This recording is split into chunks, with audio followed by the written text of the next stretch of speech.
Welcome to our review on the circulatory system. So we've already looked at blood. Now what we need to do is understand how we're actually going to move this blood around our body. So what we find then is the blood's going to leave the heart under a very high pressure through blood vessels called arteries. The blood will always return to the heart through blood vessels called veins, and any exchanges that are going to occur between the blood and surrounding tissues happens only in the capillaries.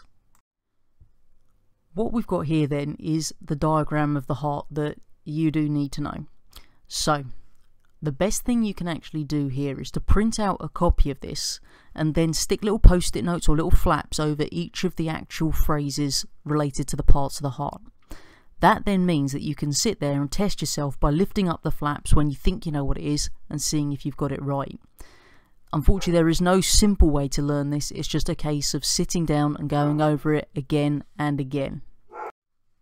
So when we're thinking about the circulatory system then, when we're thinking about humans, then we have what's called a double circulatory system.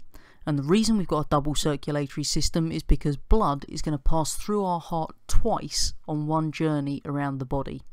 So you can see in the diagram there how that happens. If you think about it, the blood comes back from the body into the right side of the heart, so it goes through the right atrium to the right ventricle and then off to the lungs where it picks up its oxygen, and then it returns back to the left side of the heart through the atrium, through the ventricle, and then out around the body before continuing on loop.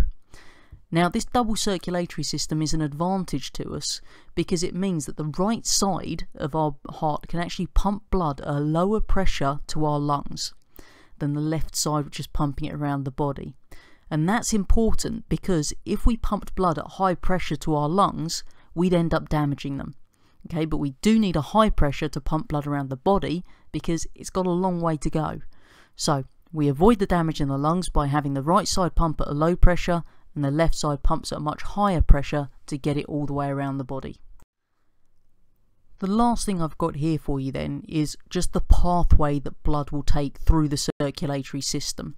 So this is just another way that you can try to learn it. So what we actually find is this could come up as a 6-mark question.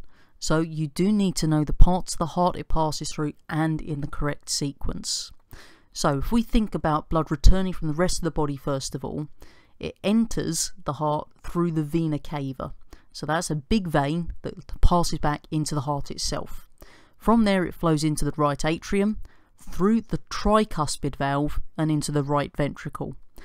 Once it's in the right ventricle, then the heart's going to contract again, and that's going to push the blood out through the semilunar valve and into our pulmonary artery. The blood flows along the pulmonary artery to our lungs, where it's going to pick up oxygen and release carbon dioxide, and then it goes back to the heart through the pulmonary vein. Feeds into the left atrium, through the bicuspid valve and into the left ventricle before the heart contracts, pushing the blood out through the semilunar valve into the aorta, which then takes the blood around the rest of the body.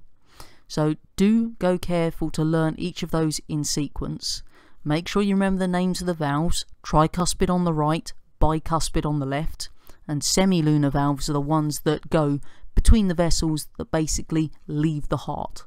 So pulmonary is anything to do with the lungs, and veins always go back to the heart. Arteries always go away from the heart.